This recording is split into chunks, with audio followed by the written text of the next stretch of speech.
जय माता दोस्तों, कैसे हैं आप लोग। आशा करता हूँ आप लोग अच्छे होंगे, स्वस्थ होंगे, मस्त होंगे। माँ भगवती आप सभी का कल्याण करे, आप सभी का मंगल करे।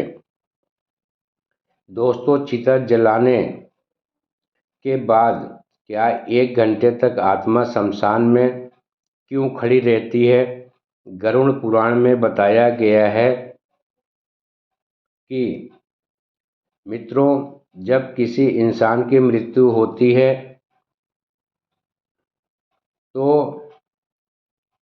उसके घर के बाहर भीड़ लग जाती है, रिश्तेदार जमा हो जाते हैं, रोना धोना मच जाता है और फिर एक अंतिम यात्रा निकलती है शमशान घाट की तरफ।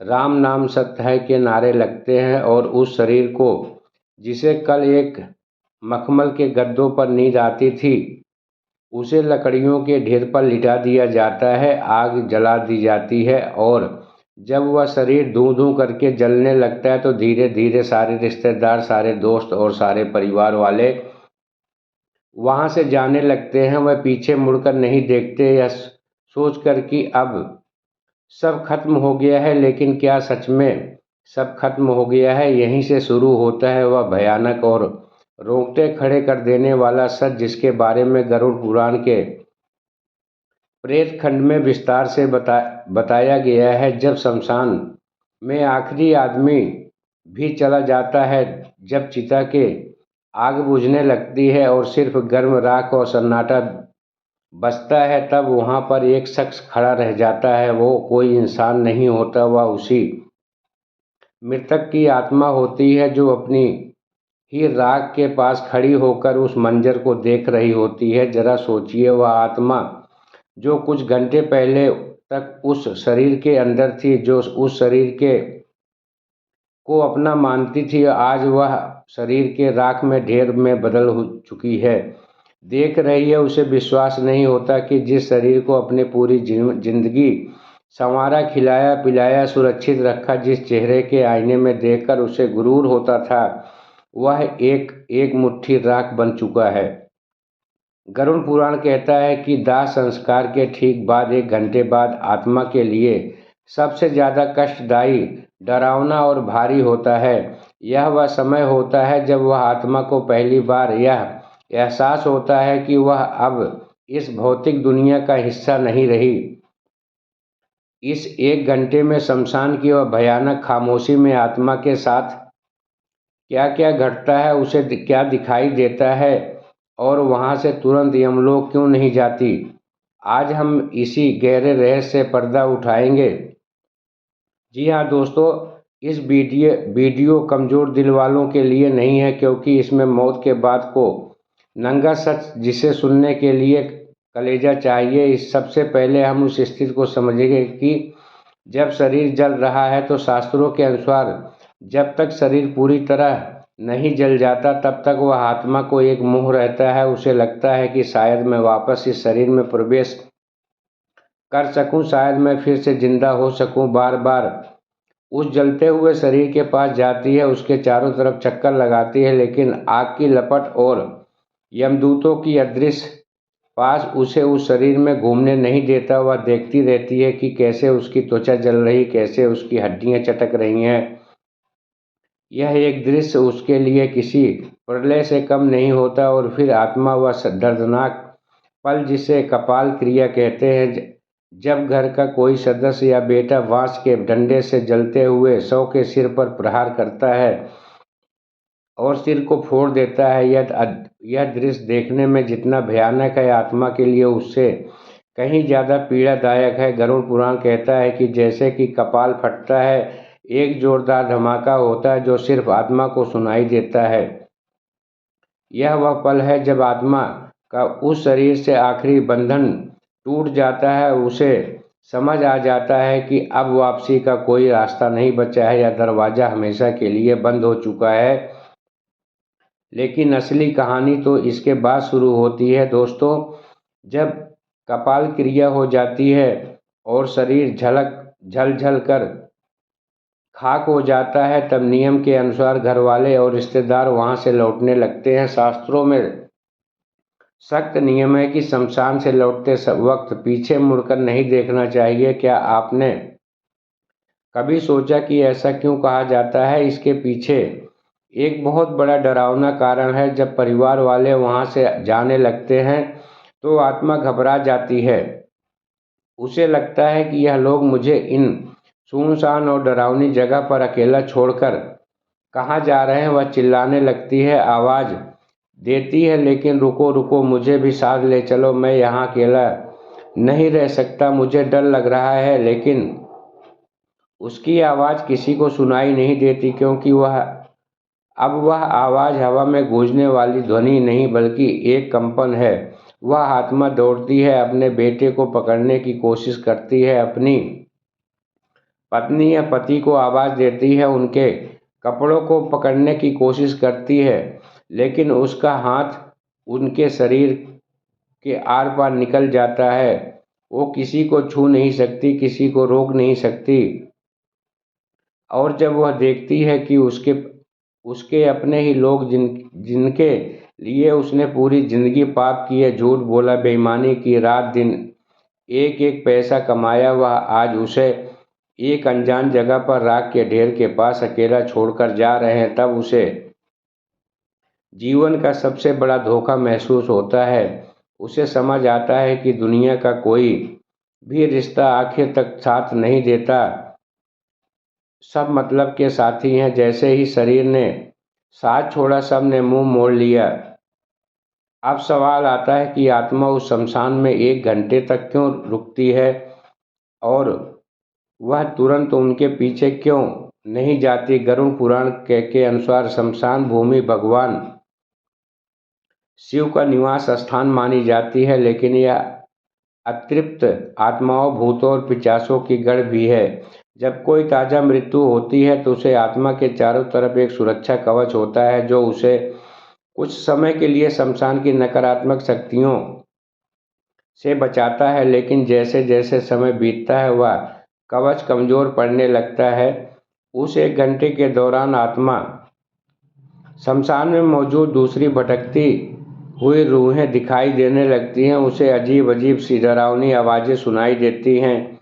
वो देखती है कि वहाँ कई ऐसी आत्माएं हैं जो सैकड़ों सालों से मुक्ति के लिए तरस रही हैं, जो भूख और प्यास से तड़प रही हैं, जिनका शरीर विकृत हो चुका है। कुछ आत्माएं हवा में तैर रही होती हैं तो कुछ जमीन पर रेंग रही होती हैं। वह नई आत्मा को देखकर उसकी तरफ लपकती हैं, उन्हें उसे डराने की कोशिश करती हैं। यह दृश्य देखकर वह नई आत्मा डर के मारे कांपने लगती है। वह छिपकने की जगह ढूंढती है, लेकिन शमशान के खुले मैदान में छिपकने की कोई जगह नहीं होती।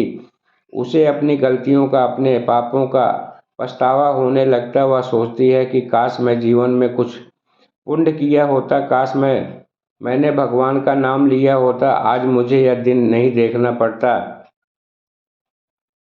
गरुड़ पुराण कहता है कि उस 1 घंटे में आत्मा को यमदूत तुरंत नहीं पकड़ते, वह उसे छोड़ देते हैं ताकि वह अपनी आंखों से देख सके कि जिस शरीर और जिस संसार पर उसे इतना घमंड था उसकी असली औकात क्या है।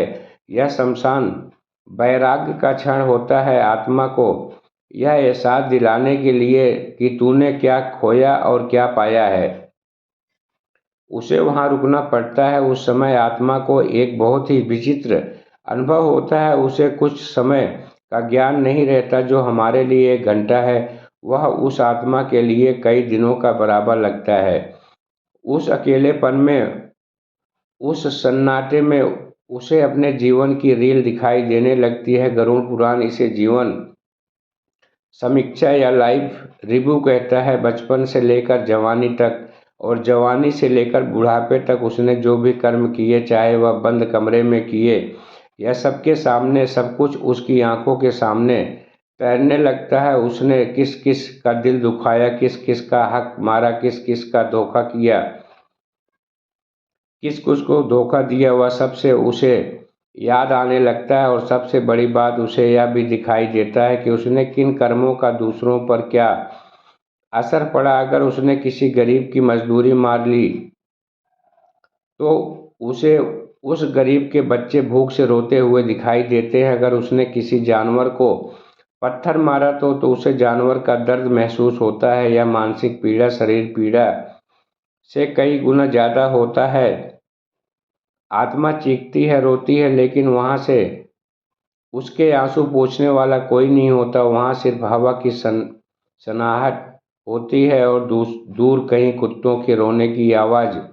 यह वह समय है जब इंसान को अपनी असलियत का पता चलता है। उसे समझ आता है कि जिन पर प्रतिष्ठा और पैसों का इसे इतना घमंड था, सब वो शमशान के गेट के बाहर ही छूट गए। अंदर तो सिर्फ वह और उसके कर्म ही आए हैं। शमशान की उस भूमि पर खड़े होकर आत्मा देखती है कि उसके शरीर पर राख अब ठंडी हो रही है, तो उस राख को छूने की कोशिश करती है। उसे याद आता है कि इसी शरीर पर वह महंगे कपड़े पहनती थी, इसे इत्र से महकाती थी, लेकिन आज यह राख हवा में उड़ रही है और कोई इसे समेटने वाला नहीं है। यह शून्यता उसे तोड़ देती है, लेकिन कहानी यहीं खत्म नहीं होती है दोस्तों। जब वह 1 घंटा बीत जाता है और परिवार वाले घर की तरफ काफ़ी आगे निकल चुके होते हैं, तब आत्मा का मोह फिर से जागता है। वह डरती है, घबराती है और भागते हुए अपने परिवार के पीछे जाती है। वह देखती है कि उसके बेटे और भाई बातें करते हुए जा रहे हैं। वह उसकी बातें सुनने की कोशिश करती है। कई बार उसे यह सुनकर धक्का लगता है कि वह लोग इसके उसके जाने का दुख मनाने के बजाय उसके बैंक खाते और ज़्यादा जायदाद के बारे में सोच रहे हैं कि अब दुकान कौन संभालेगा, मकान का बंटवारा कैसे होगा। यह सुनकर आत्मा को ऐसा लगता था कि जैसे किसी ने खंजर घोंप दिया। वह चिल्लाती है, अरे मूर्खों, मैं अभी गया भी नहीं, तुम लोग ने बंटवारा शुरू कर दिया। लेकिन उसकी आवाज़ उन तक नहीं पहुंचती। इसलिए कहा जाता है कि घर में प्रवेश करने से पहले लोहे को छूना चाहिए, आग को छूना चाहिए, या नीम की पत्ती चबानी चाहिए। यह सब इसलिए किया जाता है ताकि अगर वह आत्मा मोहवश आपके पीछे पीछे घर तक आ गई तो वह घर के अंदर प्रवेश नहीं कर सके। क्योंकि अगर मृत्यु के तुरंत बाद आत्मा घर में प्रवेश कर जाए और उसे मुक्ति न मिले तो वह घर में ही प्रेत बनकर रहने लगती है। गरुड़ पुराण में लिखा है कि आत्मा को प्यास लगती है, बहुत तेज प्यास। दाह संस्कार की गर्मी से उसका सूक्ष्म शरीर जल रहा होता है। वो पानी मांगती है। वो अपने घर के मटों के पास जाती है, वो अपने रिश्तेदार के पास जाती है जो पानी पी रहे होते, लेकिन वह पानी पी नहीं सकती। उसकी गर्दन, जिसे गरुड़ पुराण में सुई की नोक जैसा बताया गया है, इतनी पतली हो जाती है कि वह पानी के एक बूंद भी निकल नहीं सकती। यह सजा है उस मोह की जो उसने जीवन भर पाला है। उसे भूख लगती है, वह अपने घर की रसोई में जाती है जहां उसका मनपसंद खाना बनाया जाता था, लेकिन वह उसे खा नहीं सकती। वह सिर्फ उसकी खुशबू ले सकती है। वह बेबसी से उसे तोड़ कर रख देती है। 1 घंटे के बाद जब आत्मा अपने घर पहुंचती है तो वह वहाँ का नज़ारा देखती है और वह देखती है कि लोग उसकी फ़ोटो पर माला चढ़ा रहे हैं। कुछ लोग तो उसके जाने का दुख मना रहे हैं, तो कुछ लोग उसकी संपत्ति, उसे पैसे और उसके बंटवारे की बात कर रहे हैं। यह देखकर आत्मा को गहरा आघात लगता है। उसे समझ आता है कि मेरे जाने के बाद दुनिया वैसी ही चल रही है, किसी के रुकने से कुछ नहीं हो सकता। जिन पैसों के लिए उसने भाई से लड़ाई की, जिन गहनों के लिए उसने दूसरों का दिल दुखाया, आज वह सब यहीं धरे रह गए हैं और वह खाली हाथ, नंगा और बेबस खड़ा है। उसे अपने घर में बेगानापन महसूस होता है। वह अपनी ही कुर्सी पर बैठना चाहता है, लेकिन बैठ नहीं पाता। वह अपने बच्चे के सिर पर हाथ रखना चाहता है, लेकिन रख नहीं पाता है। वह अपनी पत्नी को रोते हुए देखता है और उसे चुप कराने की कोशिश करता है, लेकिन वह उसे महसूस नहीं कर पाती। यह असमर्थता आत्मा को पागल कर देती है। वह बार बार दीवार के से टकराती है और आईने में खुद को देखने की कोशिश करती, लेकिन वहाँ कोई प्रतिबिंब नहीं होता। उस 1 घंटे के बाद आत्मा अपने घर पहुंचती है तो वहाँ नज़ारा देखती है। वह देखती है कि लोग उसकी फोटो पर, और गरुड़ पुराण यह भी बताता है कि मृत्यु के बाद आत्मा की याद जिसे हम स्मृति कहते हैं, वह बहुत तेज हो जाती है। उसे अपने बचपन में से लेकर बुढ़ापे तक का एक एक पल का याद आने लगता है। उसने कब किससे झूठ बोला, कब किसी गरीब को सताया और कब किस जानवर को मारा, उसे सब कुछ फिल्म की तरह दिखाई देने लगता है। उस वक्त से उसे जो पछतावा होता है उसकी आग चिता की आग से भी ज़्यादा तेज होती है। वह चीखती है कि मुझे एक मौका तो दे दो, मुझे वापस भेज दो, मैं सब ठीक कर दूंगा, मैं दान करूंगा, मैं पूजा करूंगा, लेकिन समय का पहिया उल्टा नहीं घूमता।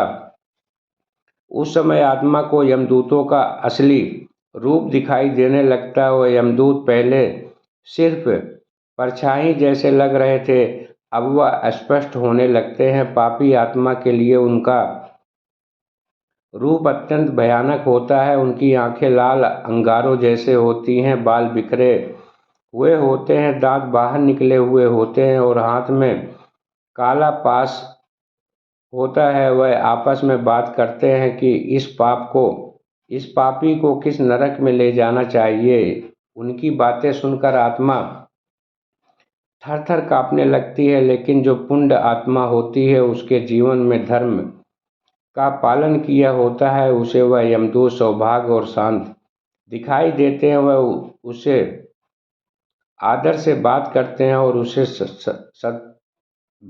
सद्भावना देते हैं। यह सब हमारे कर्मों की प्रतिबिंब है। जैसा हम करते हैं वैसा ही हमें अंत में दिखाई देता है। दोस्तों, यह 1 घंटा जो आत्मा शमशान में और फिर अपने घर के दरवाजे पर बिताती है, यह उसे यह समझाने के लिए काफ़ी होता है कि जीवन का असली उद्देश्य क्या है। हम पूरी ज़िंदगी भागते रहते हैं पैसा कमाने के लिए, नाम कमाने के लिए, बड़ा घर बनाने के लिए।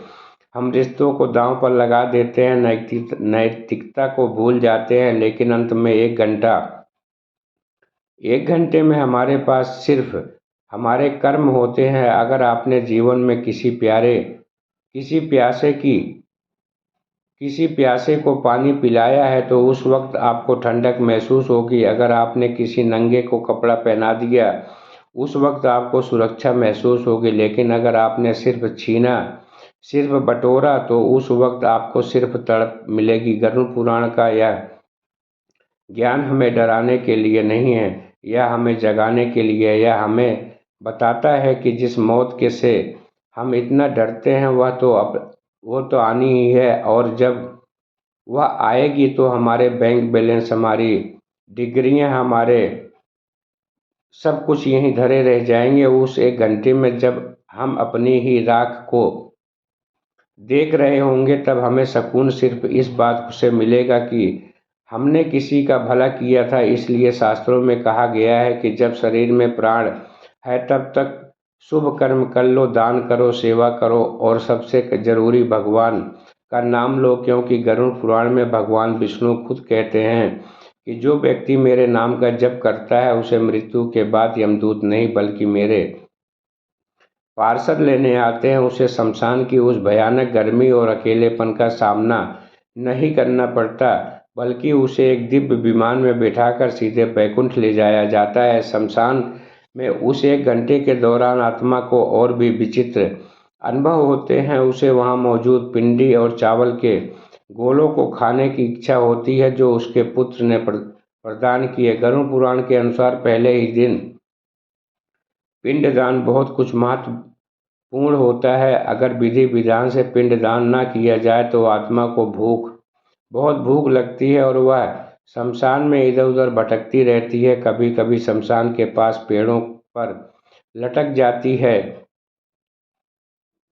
तो कभी कभी पानी मांगती है, प्यास बुझाने की कोशिश करती है, लेकिन बिना शरीर के प्यास बुझना नामुमकिन है। यह प्यास शारीरिक नहीं आत्मिक होती है जो केवल मंत्रों और श्रद्धा के साथ हो सकती है। जो लोग श्राद्ध और पिंडदान को बेकार मानते हैं, उन्हें यह समझ आना चाहिए कि भोजन के लिए नहीं बल्कि उस यात्रा के लिए जिस पर आत्मा निकलती है। बिना इस भोजन के आत्मा कमजोर रहती है और प्रेत योनि में जाने का खतरा बढ़ जाता है। एक और बात जो गरुड़ पुराण बताता है यह जो है कि उस समय आत्मा को अपने पूर्वज भी दिखाई दे सकते हैं। अगर उसके कर्म अच्छे हैं तो उसके दादा परदादा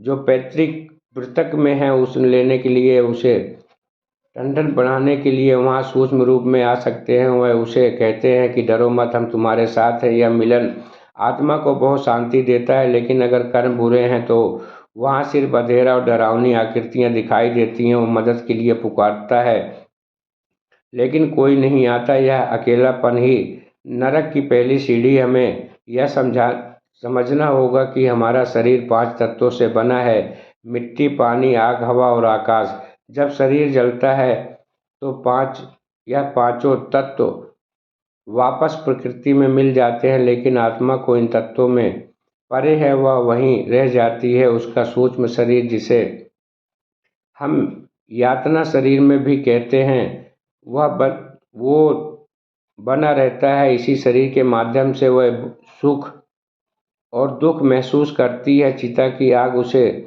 जला नहीं सकती, लेकिन उसके कर्मों की आग उसे अंदर तक झुलसा देती है। आज भी भाग दौड़ भरी जिंदगी में हम इन बातों को अंधविश्वास मानकर नकार देते हैं। हम सोचते हैं कि मरने के बाद किसने क्या देखा है, क्या होता है, विज्ञान सबूत मांगता है। लेकिन हमारे आर्य मुनियों ने अपनी दिव्य दृष्टि से इन लोगों को देखा है और गरुड़ पुराण के रूप में हमें यह नक्शा दिखाया गया है ताकि रास्ता न भटके। यह एक गरुड़ पुराण